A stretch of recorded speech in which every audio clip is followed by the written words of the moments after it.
Very proud because in between two big games, semi-finals is so hard to be full on, and we knew that Fulham gives everybody a hard time. You don't find matches where the opponents play the brilliant football, because they make you underperform and they make you work hard and they make you suffer, and you cannot get confused by the table because they're in the bottom of the table. Absolutely not. That's why I have highest respect for what we did today. It was tough for us physical-wise, but we hang in the game. We created some chances. We could have decided the match early on, but yeah, it was a tough one, but a very, very important win. And now is the best moment, also the best situation to arrive for Wednesday. Focus was the big word for you beforehand. Was it as you wanted it? Yes, it was absolutely like this. We were spot on. This was what we demanded from ourselves, and it was the moment to show the pride also that we are capable of doing it in between two big games, because this was also a big win for us in the big game. It was also important to keep the advantage. We worked so hard against West Ham and all the other matches to be in this situation. And I'm very happy that we did it. There was absolutely no lack of concentration. Like I said, we had some troubles during a match, which has everybody who plays against a Fulham side who are like preparing this game for a whole week. It's absolutely normal, but we had no lack of concentration, and that was the key point. What did you make of Kai Havertz's performance this evening? Not just his performance, his goals, and has he given you some thinking to do for the Madrid second leg? Yeah, for sure. This is what we want. If somebody gets his chance, you have to make your point, you have to be there. He scored 2 decisive goals for us, had another one, I think, from offside, and some other half chances. So he was involved together with Timo. Very good performance from our 2 strikers, and that's the way it should be. And Billy Gilmour, there was one point, I mean, he hasn't had a chance in the Premier League under you. There was one point in the second half where you looked quite animated, trying to shout onto the pitch to him. No, I don't think, not to Billy. Was happy with him, and well, you know, he does not need to convince me in this game. He convinced me before, that's why he plays the game. So now it's on the pitch. It's not to convince me, it's on the pitch, is to do your job and help everybody out, because it's number 6 position. You see that it's not easy for him, but we did not expect it to be easy for him. You played the first minutes, like you said, in Premier League, and did very, very well. He has a high volume. He can give a high work rate. He has the quality to play for us, and I'm happy that he did good. Just one, but in terms of the performance, the effort, endeavour, the mindset he wanted, did you get all that? I got all that, and I got the quality as well, to be fair, Patrick. Of course, there's we've not got a positive result, but in terms of what you're saying there, in terms of an attitude and a desire, I got all of that, and I got a performance as well. Coming to a place here, and you see in the week against Real Madrid, what this team are capable of in terms of what they're about, pride themselves on really the ball, and we managed to put our stamp on it and limited that really. Of course, on the overall, how I look at it, at times that quality come through in 2 goals, sloppy from us, but nothing but proud of my team. Really, honestly, nothing but proud of my team. I thought we've come to a place here, put our stamp on it. The last few weeks I've been disappointed with the way we've played. I thought at times we've not really looked a real threat and certainly gone away from probably what we're about, really. Today we had every bit of that. And of course I understand the consequences, and I understand maybe your next question to me. But as always, you take, like I said at the top here, you take every game as it is. And first and foremost, you need a performance. I got that, for sure I got that. But like a lot of times this year, we've fallen short in some moments. And again today, at certain moments, we just fell a little bit short. It was one of those moments, the first goal, you'd started the game really well, and it's a long, simple, straight ball, albeit lovely bit of quality from Mount to kill it. It was a poor first goal, a long ball really, 50, 60 yards was done us with no real pressure. Decided to go at them today, put pressure on them, didn't want to come here and really sit off it and have a long afternoon suffering. But yeah, it's fair to say the first goal was a poor one. In saying that, we have had good chances. One at the second half, one at the first half, I remember. The keeper's pulled off a very good save. My team were front foot today. My team were aggressive, showed quality, but like I said, just fell short at certain moments. Yeah, I think very important. I think yeah, we have to come in the top 4. That's our goal for the season, 100%. And I think this win today is crucial for us. And yeah, now on Wednesday another tough game, but of course we are very happy about the win. You looked very confident with both your finishes. How cool did you feel going through on the goalkeeper? Yeah, to be honest, it felt good to score very early the goal, so it gave me a little bit of confidence. But yeah, of course, for me it's always good to score, and I'm very happy to help the team with the goals. And I hope I can continue on Wednesday like this. Did both goals owe a lot to the quality of your teammates? Great touch and pass from Mason for the first goal. Lovely bit of quality from Timo for the second. Yeah, of course. I said that before. We have a lot of quality players in our team, and for us it's easy, to create chances. And I think that's the aim for the strikers, to score goals. And when you have like midfielders like this behind your back, it's always good. So of course I know I have good teammates, and I'm very lucky that they helped me today like this. You said already another big game on Wednesday. How are you finding that schedule at the moment of big game? Every game is tough, every game is important. Yeah, to be honest, very hard. You have to concentrate every 3 days on another game and another competition, and it's hard. It's the end of the season. We almost played 9 months now already, and it's hard. You come home, you have 2 or 3 days to regenerate, and on Wednesday you play again. It's good to have now 3 days for the 3 days in between the next game. Last week I think it was more tough, but of course very hard. But 3 points again for Chelsea. 11 clean sheets in Thomas Tuchel's 15 Premier League games in charge. That is the best record of any Premier League manager in his first 15 games in this league. What kind of foundation has he given them here that you think now they're a certainty for the top 4? I do, yeah. And I think probably because of that reason. What we see going forward for Chelsea is one thing, but the shape, the 3 at the back, they can all use the ball. Whoever plays, they're comfortable on the ball, but they're really doing the first thing he's got them doing is you defend first, be a good defender. And they've got that unit really sealed off lovely. If they're pressed, they can play through it over the top today. If you give them space and time, Silva will pick you off with balls, and Christensen has got great feet as well. So, Rudiger has come on to a hell of a game, hasn't he, this season? He didn't have a look-in really under Frank Lampard.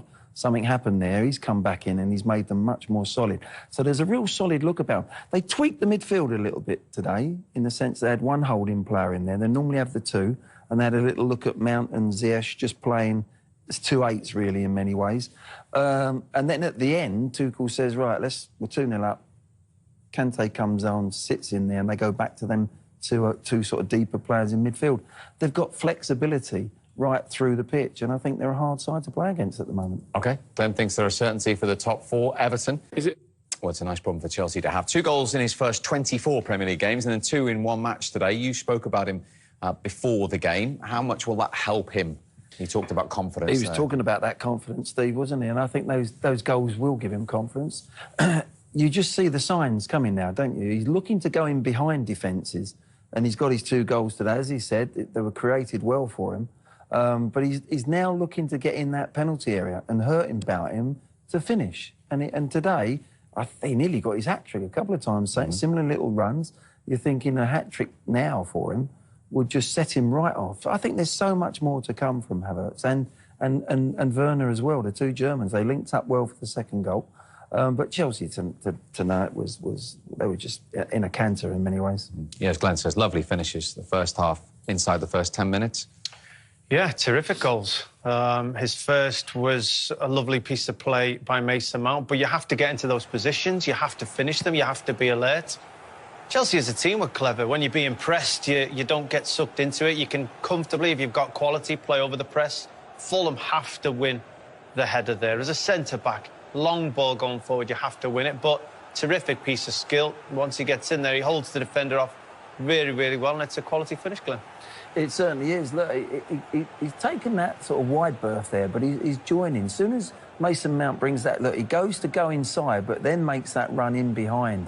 So there's a tiny bit of movement before Mason Mount slides that ball in. But there, look, he gets a nudge there. There's the little nudge, but he manages to stay strong, keep his balance and tuck it under the keeper. And that was early in the first half, and he got his second early into the second half as well, didn't he? Yes, I think, you know, Werner it was a really good ball because when you're that close to the 18-yard box, to hit a straight ball in there, it's got to be absolutely perfect. Look at the way he took the ball there, Havertz, in the first, and there's that little ball there is different class. To hit a straight ball like that over 5 or 6 yards and get the weight of pass right was excellent. It really was. And look at that for his confidence. Look, lovely little bit of skill, the outside of his foot. And his teammate, you know, there it is, 1-2, one touch, there he goes. That's a lovely weighted pass in between the two defenders. Beautifully finished. And the timing of his runs on both occasions for both goals, his timing of knowing when to arrive. Yes, the passes have to be timed well as well, but making the run, and he just glides, and you see he times it perfectly, right on the line. The passes is wonderful, but it's no fluke. That's quality, that's intelligence, that's timing, knowing when the pass is going to be played and arriving on cue. And then the best part is when you get into those situations, having the quality to finish. Yeah, and that's something they've looked at, because Fulham hold that 18-yard box. I've done many games this year where they just hold the 18-yard box. They won't go back in.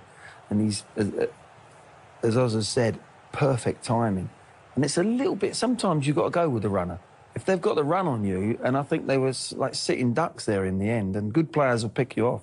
Do you think next season we're going to see, or the Chelsea fans in particular, are going to see even more from these two German boys after a year of settling in, looking at the link up there? I would expect so. I think in the German league, I think they were showing their quality. Sometimes it takes a while to set into a new country's style of play.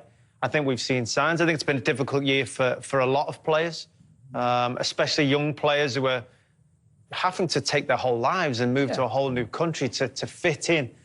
And I think you've seen glimmers. I think you've seen pieces of them pick their head above the parapet and show the quality they have in glimpses. Yeah. But as this season's come towards the end, I think we've seen more and more, and that is only a good sign as you look towards next season. OK, those two German players. Chelsea in front then at half-time at the Bridge by 1-0 against third from bottom Fulham. What have you made of it, Glenn? Well, at the moment, they're 1-0 up, Chelsea, but they're playing within, really. I think Fulham really started well. They pressed hard, Chelsea, and forced them to play long. And strangely enough, that's where they conceded in the end. We'll have a look at that in a minute. But, yeah, they're playing within themselves. You know, we know the shape. Mount's playing slightly different than we thought. He's not as deep alongside Gilmour. And they were finding it hard to get out through the pitch, through the midfield. But Mount's bit of skill, playing that little bit further forward, has been really the difference in the two teams. Yeah, it's interesting that Glenn talks about the press. You noticed that straight away from Fulham. Yeah, well, we wondered how Fulham would approach the game. Would they sit off and be passive and try and play counter-attack, or would they be aggressive in their approach? And that's the way it came out. Right from the first whistle, they really went at Chelsea, trying to force them on the back foot, trying to make Chelsea play quickly, making sure there was no avenues to play forward. And you can only do this if you work as a team. The whole of the unit has to be working in tandem. And certainly the front 6 or 7 players did terrifically well for the opening 10 minutes or so, Glenn, didn't they? No, they were excellent at it. They really were. And Chelsea found it so hard to get out. And they were forcing them. That's the idea. Force them to play long, pick up the second ball, and then press them again. And it was working really well for them. All over the pitch, really. Look, here again, they've all marked up. They will nick the ball again, and they're winning the ball in Chelsea's defensive third, which is making life, at that time, a lot easier for them. And eventually, Chelsea found an answer to that. Well, when you're a team full of intelligent players, you'll generally figure out how to play against the opposition. And Chelsea, it didn't take them long. They found a weakness. When you're getting pressed as aggressively as this, sometimes, I mean, it's not fashionable, but sometimes you beat the press with a longer pass. Sometimes you drop the pass forward, and then you see Fulham leaving 2v2 at the back. You have to do that at times if you're going to press properly. But Chelsea figured it out, played forward. But, you know, we'll see it with the goal. That especially, when that pass is played forward by Chelsea, Fulham have got to win the first ball. That press from Fulham, they do that to make you play long, and you'll see it here, Glenn. You've got to win that ball when it goes forward. There's nothing wrong with the pressing here. Look, in the end, Silva looks at it and goes long. Aguisa lets Mount run off the back end, but there's still 3v3. That has got to be one. That ball has travelled too far in the air. The centre-back, Anderson, has got to go and attack that ball. And then you say, good pressing again from Fulham. But it was a beautiful bit of skill from Mount, you've got to say. It was terrific. I mean, the fact he's run off the shoulder of the midfield, he's found himself in a pocket of space. To make this touch, as you're running, seeing the ball come over your shoulder, to bring it down, but not only that, within one fluid movement, to then play the pass without taking a step into Havertz's path. It's such incredible play. I'm a huge fan of Mason Mount. Every time I see him, he tends to do something that impresses me, and he's done it again this evening. It's a good finish as well, because he gets lent on. He keeps his balance, Havertz there. He doesn't panic. He's a cool customer, isn't he, actually, on the ball. He's slick on the ball. He glides. But there was the crunch moment. He got a little bit of a nudge, but just managed to keep his balance and tuck it under the keeper. So it's only one, and Fulham had a little bit of boost just before half-time. Terrific save from Mendy. Yes, very much so. And, you know, at only one goal in it, Fulham are still in this game. I think they've had more efforts, despite Chelsea having the majority of possession. But, you know, these moments can happen. He strikes it really well, gets it down quickly. That deflection makes it really difficult for the goalkeeper to save. And not only does he have a strong wrist, quick agility, but to push it away from Cordova-Reid as he comes in to tap it in. Terrific save. I think that's the key, isn't it? Getting the reflexes. They work on that in training every day, goalkeepers, with mannequins in front, getting deflections, but it's where it actually goes square. It was a good hand, because it didn't go back out, it went square, and that's where you want the ball going as a keeper, out there when you're trying to save any sort of shot. And great goal.